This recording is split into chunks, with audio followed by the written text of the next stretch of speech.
இந்த வீடியோவில் question number 7 and 8 போட்டிருக்கேன்.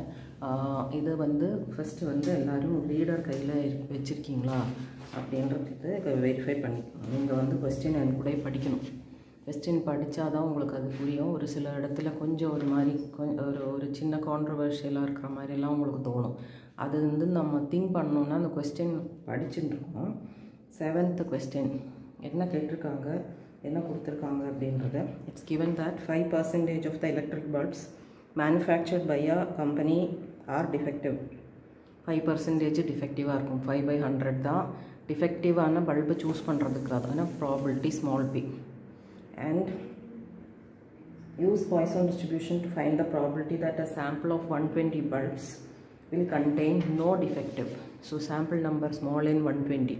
And உங்களுக்கு வேண்டிய probability p of x equal to 0. So முதல்ல probability mass function எழுதிடணும். அது ரூலு சொல்லியிருக்கேன் இல்லையா, எல்லா வாட்டியும் சொல்லியிருக்கேன். அது ப்ரீவியஸ் எக்ஸசைஸ்லேயே சொல்லியிருக்கேன். So p of x equal to x is e power minus lambda, lambda power x by x factorial. And இங்கே வந்து அவங்க ப்ராக்கெட்டில் இந்த e power வேல்யூ கொடுக்கல. அது ஆனால் பாய்சான் அவங்க மென்ஷன் பண்ணியிருக்காங்க. ஸோ உங்களுக்கு வந்து பிரச்சனை வர்றதுக்கு ஒன்றும் சான்ஸ் இல்லை. அப்போ அந்த மாதிரி கொடுக்காத பட்சத்தில் என்ன பண்ணணும் அப்படின்னா, புக் பேக்கில் ஒரு இ பவர் வேல்யூ டேபிள் ஒன்று கொடுத்துருக்காங்க. அதை ரெஃபர் பண்ணி தான் நான் பண்ணியிருக்கேன். ஸோ இ பவர் -6 மட்டும்தான் இங்கே. ஏன்னா 6 power 0 0 ஃபேக்டோரியல் எல்லாம் 1. இ பவர் -6னா 1/e power 6. e power 6க்கு வந்து பின்னாடி டேபிள் பாருங்கள், எக்ஸ்பனென்ஷியல் ஃபங்க்ஷன் வேல்யூஸ்ன்னு சொல்லிட்டு அதில் வந்து ஃபர்ஸ்ட் ரோவில் 6க்கு நேராக கீழே வந்து 403 பாயிண்ட் சம்திங்னு இருக்குது. ஈக்கு பவர் 6 கொடுத்தா இ சம்திங் லைக் 2.7 சம்திங் தானே. ஸோ அதுக்கு வந்து பவர் 6 கொடுத்தா வர வேல்யூ 403 பாயிண்ட் சம்திங். நான் அப்ராக்சிமேட் பண்ணி 403ன்னு எடுத்துட்டேன். ஸோ 1/403 கேல்குலேட்டரில் 1 டிவைடட் பை 403ன்னு போட்டேன். அப்போ வந்து கிடச்ச அப்ராக்சிமேட் வேல்யூ தான் 0.0025. Now 8th question. A car hiring firm has 2 cars. ஒரு firm 2 கார் வச்சுருக்காங்க, அவங்க ஹையரிங்க்கு கொடுப்பாங்க. The demand for cars on each day is distributed as a Poisson variate. So இங்கேயும் பாய்சான்றதை அவங்களே சொல்லிட்டாங்க. With mean 1.5. ஸோ லாம்டாவே டைரெக்டாக கொடுத்துட்டாங்க. Lambda is 1.5.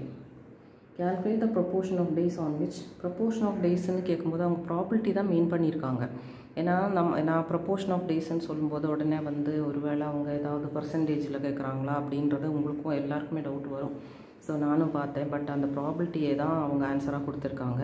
So you are only finding the probabilities. So first case வந்து neither car is used. காரை use பண்ணல அப்படின்னா என்ன அர்த்தம், டிமாண்ட் இல்லை அப்படின்னு அர்த்தம். அப்போ number of demands 0, p of x 0 தான் பண்ணுறோம். e power -1.5 1.5 power 0/0 factorial. And these 2 happens to be 1 each. இதோடைய வேல்யூ e power -1.5க்கு நீங்கள் என்ன பண்ணணுன்னா 1/e power 1.5 போடணும். அது எப்படின்னா e power 1க்கு நேராக 0.5க்கு கீழே வர மாதிரி வேல்யூ எடுக்கணும். 0.50 0.05 இல்லை 0.50. அதுதான் எனக்கு 4.482ன்னு அப்ராக்சிமேட் பண்ணிருக்காங்க. நிறைய டிஜிட்டு கொடுத்துருப்பாங்க. நம்ம ஒரு 2-3 டிஜிட்டுக்கு அப்ராக்சிமேட் பண்ணி எடுத்துடலாம். ஸோ 1 டிவைடட் பை இதுன்னு கேல்குலேட்டரில் போடும்போது வரது தான் இந்த ஆன்சர். அண்ட் அடுத்த subdivision, some demands are refused. Probability that some of the demands that they is refused. எப்போ டிமாண்டை ரெஃப்யூஸ் பண்ணுவாங்க, காரோட டிமாண்டு எக்ஸ்ட்ரா 2 தாண்டி போச்சுன்னா நம்ம எங்கேருந்து கொடுக்கறது, 2 தானே இருக்குது. ஸோ இந்த கொஸ்டினுக்கு meaning probability of x greater than 2, which can be calculated as 1 minus p of x less than or equal to 2. Okay, this calculation will be easier for you.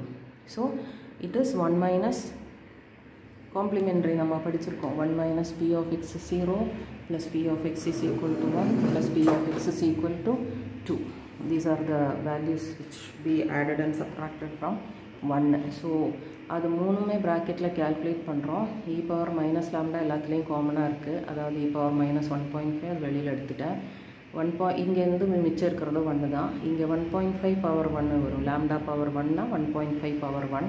இங்கே வந்து லாம்டா ஸ்கொயர் பை 2 ஃபேக்டோரியல், அதாவது 1.5 square by 2ன்னு வரும். So எல்லாத்தையும் calculate பண்ணி calculator use பண்ணிட்டு you can do the calculations.